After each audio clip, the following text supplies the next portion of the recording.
어느 화창한 날 이른 아침이었습니다.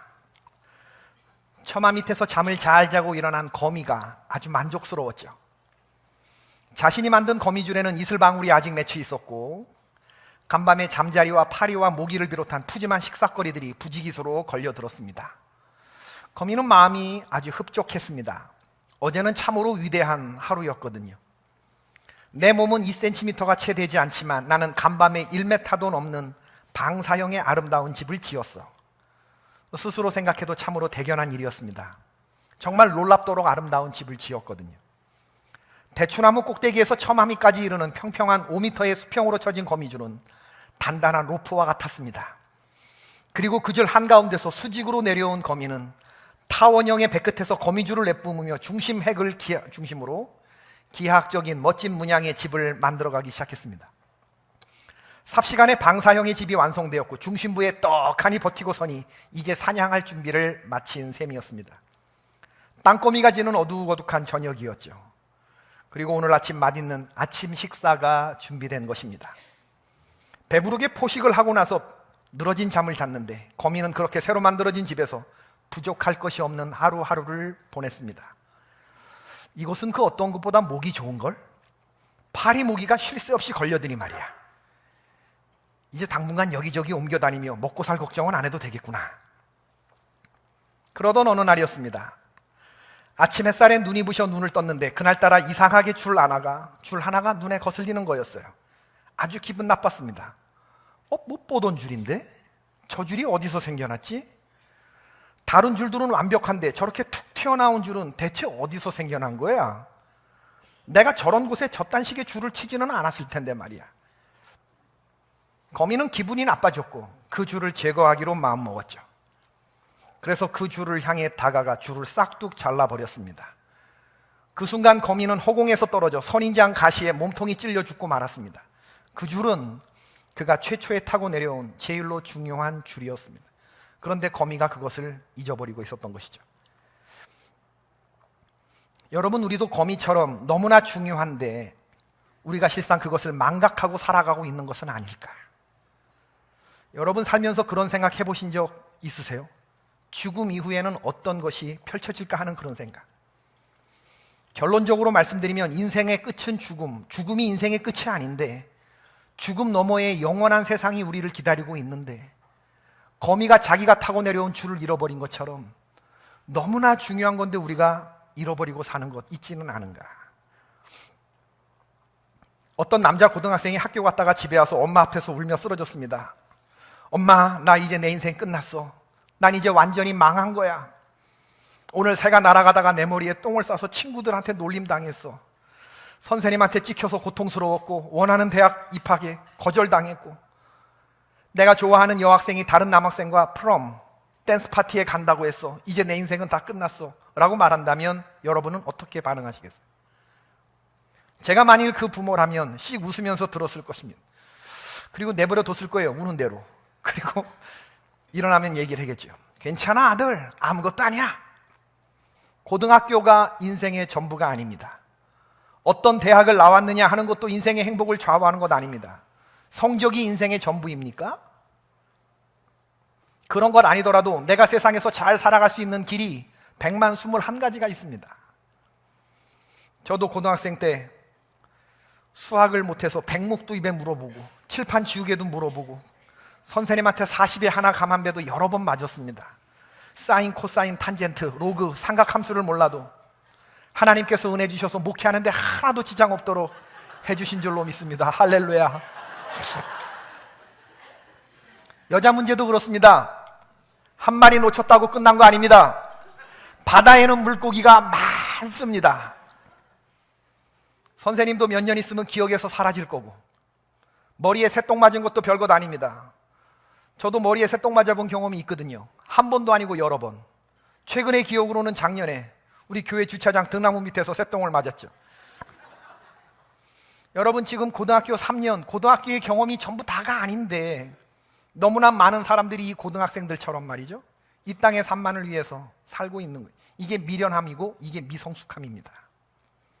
히브리서 9장 27절의 말씀에 한 번 죽는 것은 사람에게 정하신 것이요 그 후에는 심판이 있으리니. 우리는 이 땅에서 사는 삶도 중요하지만 한 번 죽는 죽음을 생각할 수 있어야 되고 그 후에 오는 심판을 생각하면서 살아가는 건 너무나 중요한 일입니다.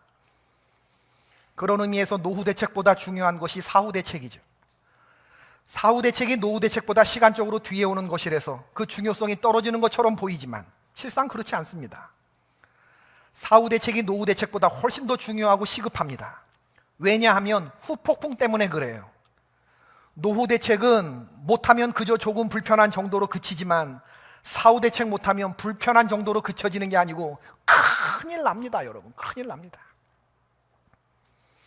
성경에서 예수님은 참으로 심각하게 영원에 대해서 말씀하셨는데 우리들은 그 영원에 대해서 심각하게 별로 생각하지 않아요. 영원에 대한 기억 상실증에 걸려있는 성도들이 많이 있다는 것입니다. 예수님은 누가복음 12장과 16장에서 어리석은 부자의 비유를 들어주셨어요. 어떤 부자가 있었다. 그 부자는 열심히 일했다. 그 결과로 밭에 소출이 풍성했다. 그가 심중에 생각했다. 내가 곡식 쌓아둘 곳이 없으니 어찌할까 하다가 내 곡간을 헐고 더 크게 짓고 내 모든 곡식과 물건을 거기 쌓아두리라. 그는 생각하기를 또 내가 내 영혼에게 이르되 영혼아 여러 해 물건을 많이 쌓아두었으니 평안히 쉬고 먹고 마시고 즐거워하자 하리라. 근데 이 부자에 대해서 예수님이 어리석다고 말씀하시는 거예요. You fool! 오늘 밤에 내 영혼을 도로 찾으리니 그러면 내 준비한 것이 누구의 것이 되겠느냐? 부자의 잘못은 이 땅에서 영원히 이 땅에서 열심히 살지 않은 것이 아니고 이 땅에서 영원한 것에 대해서 관심 두지 못한 삶을 살았다는 것. 누가복음 16장 19절에 등장하는 자색 옷과 고운 베옷을 입고 날마다 호화롭게 연락했던 그 부자 역시 이 부자의 잘못이 뭐냐 하면 날마다 호화로이 연락했다는 데 문제가 있어요. 이 두 부자의 공통점은 뭐냐면 영원한 나라에 대해서 관심을 두지 못하고 이 세상 나라에만 코를 박고 살았다라고 하는 것입니다. 부자로 사는 것이 죄가 되는 것은 아닙니다. 그러나 현세의 삶에 매몰되어 영원을 생각하지 못하고 살았다면 그것은 죄가 되는 거죠. 그런 의미에서 잘 살아보세는 우리 크리스찬의 태도가 아닙니다. 우리 신앙인들의 자세는 바로 살아보세가 되어야 하죠. 미국 웨스트민스터 신학대학 교수이시면서 텐스 장로교회 담임 목사님이신 폴 트립 목사님이 영원기억 상실증이라는 말씀을 하셨어요. 최근 저서에 영원기억 상실증. 목사님은 미래도 없고 오직 과거도 없고 미래도 없고 오직 지금이라고 하는 순간의 도취와 쾌락을 위해 사는 사람들, 이런 사람들이 불행하다고 말씀하셨죠. 그리고 많은 사람들이 이런 영원기억 상실증에 걸려 있다고 하셨습니다. 여러분, 우리가 분명히 알아야 하는 것은 우리들에게 있어서 중요한 것은 뭐냐면 하나님과 우리 사이의 관계입니다. 하나님은 영이시고 보이지 않는 분이시죠. 안 보이는 하나님을 보이는 것보다 더 생생하게 느끼며 선악과를 두고서 오고 간 하나님이 하지 말라, 보지 마라, 손대지 마라 하신 것을 순종하며 사는 것에 인간다운 삶이 있는데 우리가 그것을 망각하고 살았죠. 전도서 3장 11절 말씀, 하나님이 모든 것을 지으시되 때를 따라 아름답게 하셨고 또 사람들에게는 영원을 사모하는 마음을 주셨느니라. 아기가 태어날 때부터 모든 사람들의 마음속에 하나님께서 어떤 공간을 두셨는데 그 마음이 뭐냐 하면 영원을 사모하는 마음을 두셨다는 거예요. 모든 사람이 더듬어 하나님을 알만한 그런 마음의 공간. 그렇기 때문에 이 공간은 하나님으로만 채워집니다. 우리 인간은 세상보다 크신 하나님의 숨결을 받은 존재들로 만들어졌기 때문에 이 세상에 그 어떤 것을 가져도 채워지지 않습니다. 그런데 우리가 영원 기억 상실증에 걸려서 열심히 노력하고 바쁘게 사는 것처럼 하면 살아서도 이 마음의 빈 공간이 채워지지 않는 거죠. C.S. 루이스가 말했습니다. 만일 내 안에 이 세상의 경험으로 채워지지 않는 부분이 있다면 그 이유는 아마도 우리가 다른 세상을 위하여 만들어졌기 때문일 것이다. 맞는 얘기죠? 우리는 단지 이 세상을 살기 위해서만 만들어진 존재가 아닙니다. 다른 세상, 곧 영원한 세상을 위해서 만들어진 그런 존재들이. C.S. 루이스가 계속해서 말합니다. 당신이 역사를 읽어보면 이 세상을 위해서 제일 많은 것을 한 크리스찬들은 정확히 다음 세상을 생각한 사람들입니다. 이 세상에서 효과적이지 못한 삶을 사는 가장 큰 이유는 다음 세상 생각하기를 멈추었기 때문입니다. 하늘을 겨냥하면 이 세상도 가질 수 있습니다. 그러나 이 세상만 겨냥하면 둘 다 가지지 못할 것입니다. 영원한 하나님 나라를 생각하는 사람은 이 세상 나라도 가지고 영원한 하나님 나라 둘 다를 갖게 되겠지만, 이 땅만 생각하는 사람은 이 땅도 가지지 못할 뿐만 아니라 영원한 나라도 갖지 못하게 된다라고 하는 말씀이죠.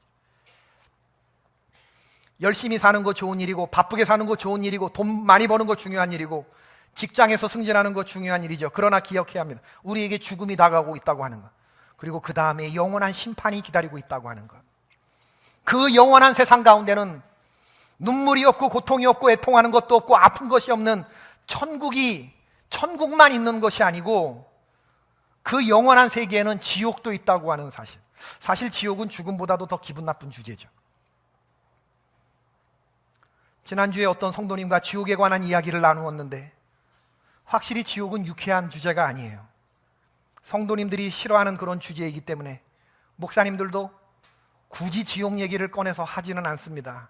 그러나 여러분, 저와 여러분이 생각하기 싫은 이 영원한 나라, 그 가운데 하나 지옥, 이것을 가장 많이 얘기하신 분이 누군지 아세요? 그분이 바로 예수님이십니다. 마태복음 8장 11절 12절, 또 너희에게 이르노니 동서로부터 많은 사람이 이르러 아브라함과 이삭과 야곱과 함께 천국에 앉으려니와 그 나라의 본 자손들이 가는 나라가 있는데 바깥 어두운 데가 있다. 거기서 울며 이를 갈게 될 것이다.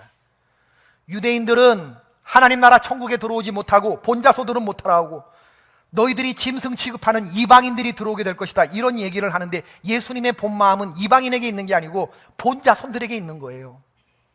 하나님의 축복이 너희들로부터 제일 먼저 흐르고 있는데 너희가 이것을 거부하고 있으니 내 마음이 답답하고 내 마음이 안타깝다는 말씀을 지금 하고 계시는 거예요.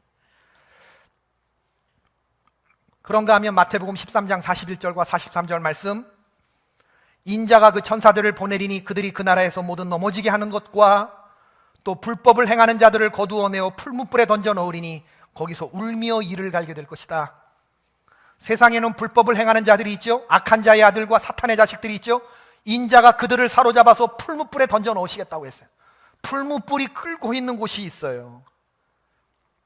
마태복음 22장 13절, 사람들이 손발이 묶여서 어두운 데 던져지게 되는 곳이 있을 것이다. 예수님 말씀. 오늘 본문 25장 41절, 왼편에 있는 자들에게 이르시되 저주를 받은 자들아 나를 떠나 마귀와 그 사자들을 위하여 예비된 영원한 불에 들어가라. 예수님을 모르는 사람에게 하신 말씀이 아닙니다. 예수님을 주여 주여 하고 부르던 왼편 염소의 반열에 있던 사람들에게 하신 말씀이에요. 그렇다면 이들은 어떤 의미에서 교회를 다니는 사람들이겠죠. 그들은 영혼 기억 상실증에 걸려 있었던 교회 안에 있는 어떤 사람들이겠죠. 여러분, 지옥은 어떤 곳입니까? 오늘 본문 41절을 보면 지옥은 하나님과 영원히 분리된 곳입니다. 지금 하나님을 믿는 사람이든 안 믿는 사람이든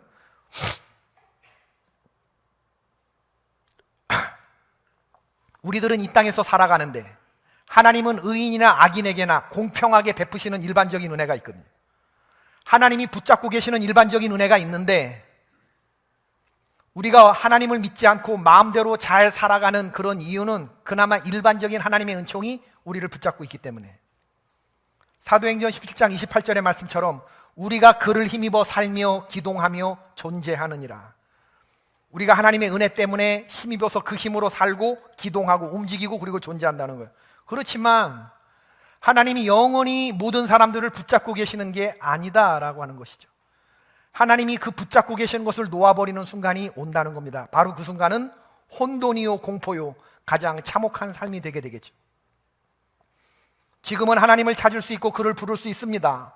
하나님과 대화할 수 있습니다. 그러나 천년만년 영원히 계속되는 것은 아닙니다. C.S. 루이스는 마지막에 두 종류의 사람만 남는다고 했는데, 하나님께 당신의 뜻대로 하시옵소서라고 말하는 사람, 아니면 하나님이 그들에게 너희들 뜻대로 될지어다 하는 사람이 남는다고 했어요. 지옥에 있는 사람들은 스스로 선택한 사람들입니다. 하나님이 각 사람의 마음속에 영원을 사모하는 마음을 주시고 스스로를 계시해 보시고 저들의 양심을 두드리셨는데, 하나님이 저들을 여러 차례 부르셨는데 그들은 그 초청에 거부한 사람들이죠. 나는 장가들어 아내를 기쁘게 해주어야 한다고 했고, 논과 밭에 나가서 일해야 한다고 했고, 소를 샀으니 시험하러 나가봐야 한다고 말했던 사람들. 모든 사람에게 하나님이 영원을 사모하는 마음을 주셨음에도 불구하고, 하나님이 그의 마음의 문을 두드렸음에도 불구하고 의도적으로 그 초청에 응하지 않은 사람, 영원한 것을 생각하지 못하고 이 땅의 삶에만 매여 있던 사람들을 향해서 하나님이 enough, 충분해 라고 손을 놓아버리는 순간 우리는 어딜 가게 되는 것이냐? 지옥에 가게 된다. 지옥은 영원한 고통이 있는 곳입니다. 예수님은 지옥을 설명하면서 불못이라고 말씀하셨어요. 누가복음 16장 거지와 부자의 비유에서도 부자가 죽어서 지옥에 갔는데 그 지옥은 어떤 곳이냐? 불러 이르되 아버지 아브라함이여 나를 긍휼히 여기사 나사로를 보내어 그 손가락 끝에 물을 찍어 내 혀를 서늘하게 하소서. 내가 이 불꽃 가운데서 괴로워하나이다. 지옥은 사람들이 불꽃 가운데서 괴로워하는 곳이다. 예수님의 말씀입니다. 하나님이 계신 천국을 바라는 바요. 그러나 그만큼 가깝다는 얘기였죠. 천국과 지옥이. 그러나 그 사이에는 큰 구렁이 있어서 이쪽에서 저쪽으로 건너가지 못하고 저쪽에서 이쪽으로 건너오지 못해요. 바라보지만 여기서 고통을 당하기 때문에 두 배나 더 상대적인 박탈감에 고통당하는 곳이 바로 그런 곳이 지옥이고, 손가락 끝에 물 한 방울조차 허락되지 않는 모든 자비가 다 거두어진 곳, 하나님이 손을 놓아버린 사람들이 가게 되는 곳, 바로 그곳이 지옥입니다. 금난교회 은퇴하신 김홍도 목사님은 누가복음 16장 24절을 묵상하시면서 그의 표가 뭐였냐면, 지옥불을 보면서 영혼 구원하자. 이런 걸 모르고 우리의 초청에 응하지 못하는 사람들, 지옥불을 보면서 우리가 강권하자. 그게 교회의 일련포였던 적이 있어요.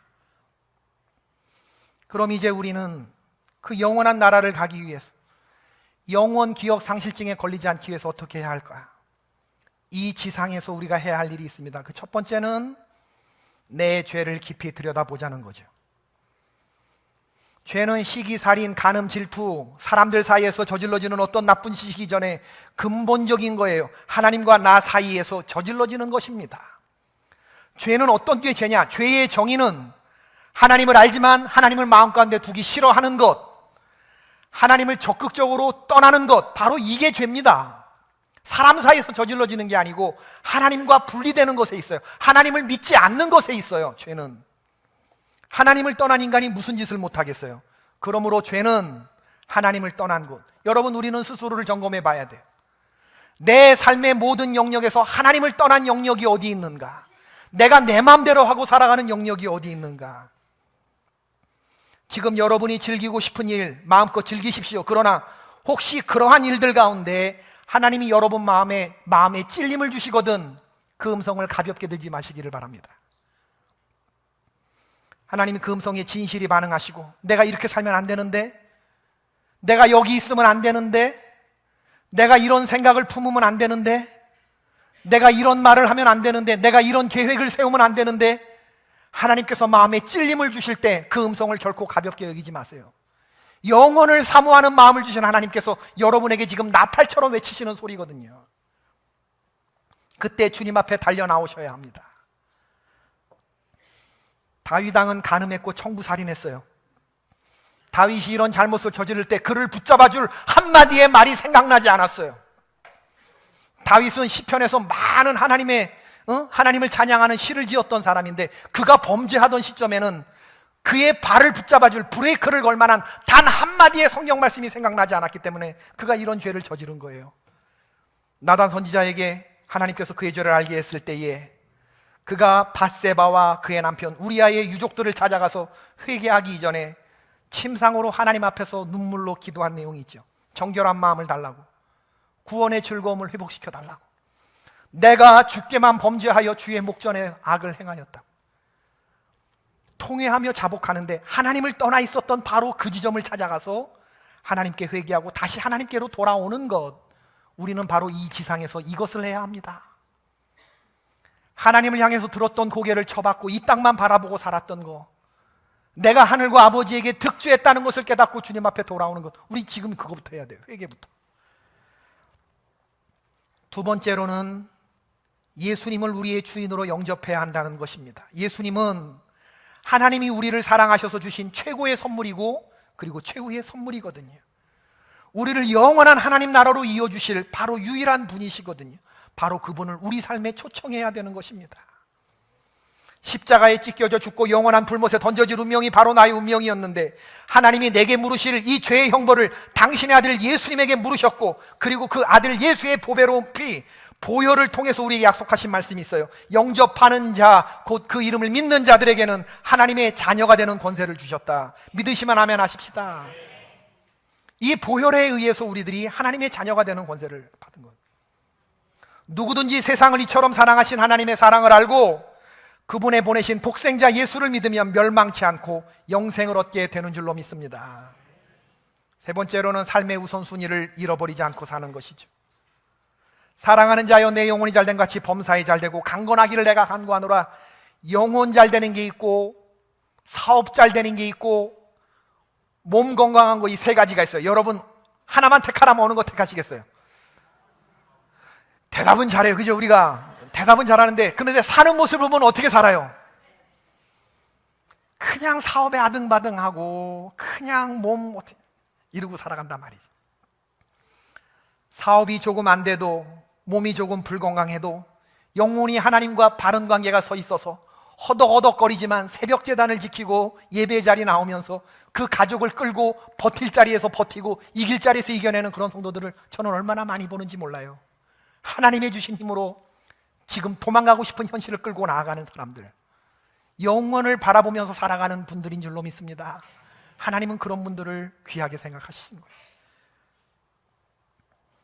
무엇을 먹을까, 무엇을 마실까, 무엇을 입을까, 영원 기억 상실증에 걸린 사람들에게 나타난 증상이죠.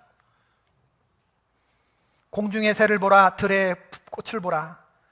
수고도 아니하고 길쌈도 아니하고 창고에 모아들이지도 않는데 하나님께서 먹이시고 입히시고 솔로몬의 영광도 저 꽃 하나만 못했다는 것을 아는 성도는, 영원을 생각하는 성도는 하나님의 나라와 의를 구하며 찬송하며 살지만 그 영혼을 잊어버린 사람은 그저 전전긍긍하는 게 뭐냐면 무엇을 마실까, 무엇을 먹을까, 무엇을 입을까.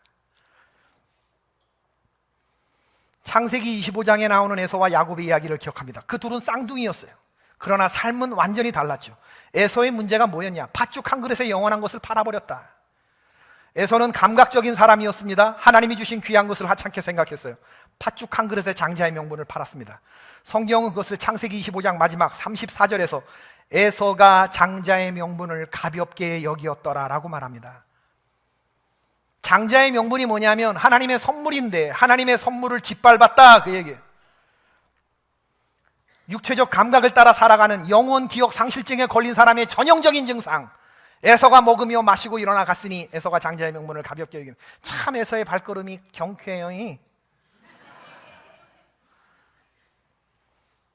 창세기 25장 34절, 에서가 먹으며 마시고 일어나 갔으니, 에서가 먹으며 마시고 일어나 갔으니, 뭐를 주고 산 거? 장자의 명분을 주고 사든 팥죽 한 그릇. 에서가 먹으며 마시고 일어나 갔으니, 성경은 에서가 얼마나 어리석은지를 의도적으로 조롱하고 있어요. 에서가 먹으며 마시고 일어나 갔으니, 이렇게 살아가는 사람들이 많다, 그 얘기를 성경이 하고 싶은 거예요. 감각적인 것만 쫓아가 사는 사람. 에서에게는 애시당초 장자권이 있지도 않았습니다. 팥죽 한 그릇만도 못한 것으로 생각했어요. 하나님이 주신 귀한 것을 아주 업신여기며 살았던 바로 그런 사람. 하나님이 우리에게 주신 많은 것들이 있죠. 눈에 보이지 않는 거 함부로 취급하는 일이 없기를 주의 이름으로 축원합니다. 내게 주신 사람, 내게 주신 시간, 내게 주신 재능, 내게 주신 믿음, 영원한 하나님 나라를 향해 가는 여정에서 하나님이 허락해 주신 귀한 것들인데 이거 소중히 여기지 않고 내 기분대로 하는 것은 하나님의 선물을 짓밟아 버리는 것이에요. 그런 사람들에게 하나님이 영원히 준비된 불못이 기다리고 있다는 것을 우린 기억하고 살아야 돼요. 이제 곧 그 시간이 닥칩니다, 여러분.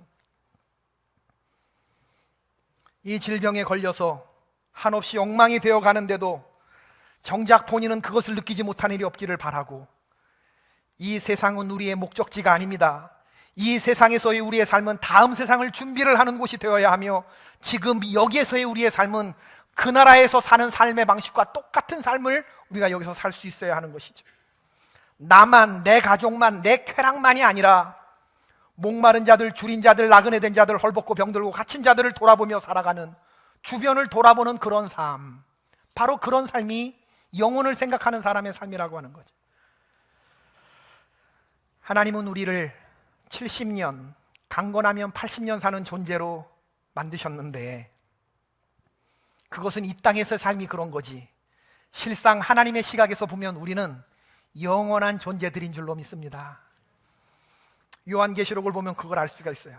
하나님은 혹독한 박해와 핍박 속에서 고통당하는 요한 사도에게 이리로 올라오라 하시고 하늘문을 열어주셨죠. 그 80이 가까운 이제 곧 죽을 그 요한 사도가 주님의 천사의 안내를 받아 천국을 패키지 여행을 합니다. 패키지 여행을.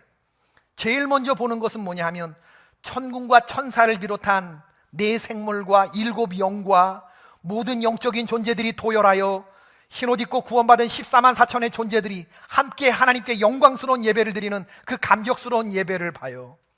그리고 하나님은 요한을 끌고 다니시면서 지금 지상에서 벌어지는 영적 전투와 앞으로 하나님이 종말에 이르도록 섭리해 가실 과정을 숨김없이 보여주고 숨김없이 하나님이 들려주셔요.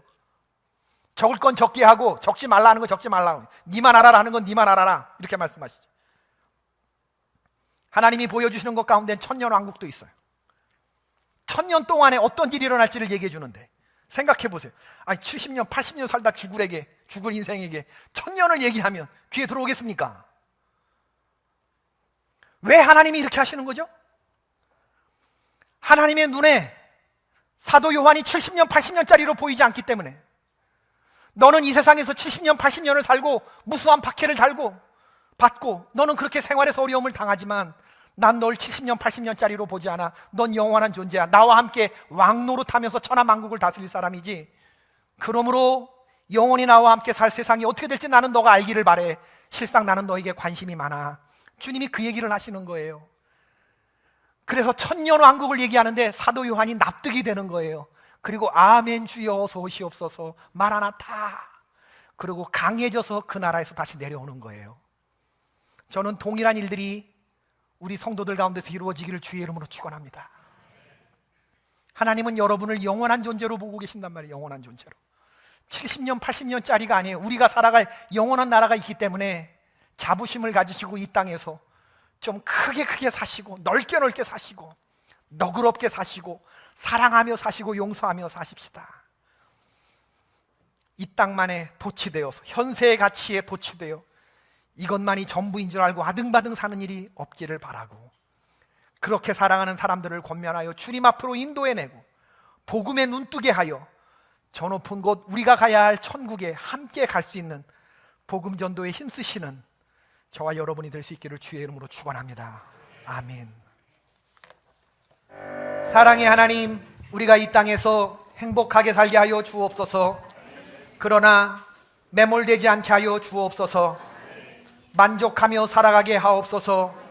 그러나 더 큰 자족함을 배우며 살아가게 하여 주시옵소서. 이 땅에서도 하나님의 자녀 살게 하여 주시고 천국에서도 하나님이 자랑스러운 자녀로 살아가는 저희 개포의 모든 권속들 되게 인도하여 주시옵소서. 나만을 위해서 살아가는 것이 아니라 어려운 이웃들을 돌아보게 하여 주시고 사랑과 용서의 마음을 가지게 하여 주시고 하나님을 아버지라 부르며 예수 그리스도의 말씀을 들을 때 깊이 깨달아지는 그 마음, 성령이 주시는 마음을 품고 살아가는 저희들 되게 인도하여 주옵소서. 하나님 전에 나올 때 우리의 하나님 예물을 준비하여 나올 수 있도록 인도해 주신 거 감사합니다.